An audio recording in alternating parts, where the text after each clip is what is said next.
YouTuberi, pozdrav gameri, ja sam Andrej Klincovi kao što vidite, pare! Danas ćemo snimati 5 stvari koje radim kad mi je dosadno. Prva stvar, izležavam se.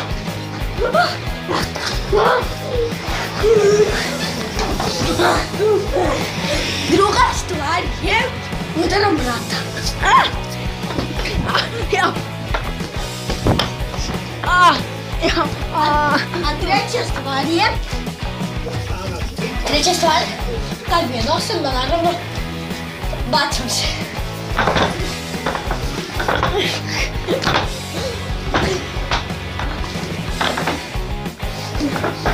A četvrta stvar, naravno, je udaram svog metu.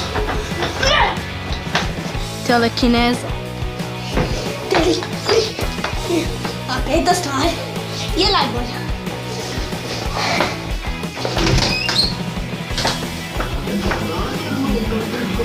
Peta stvar je kockam poruke.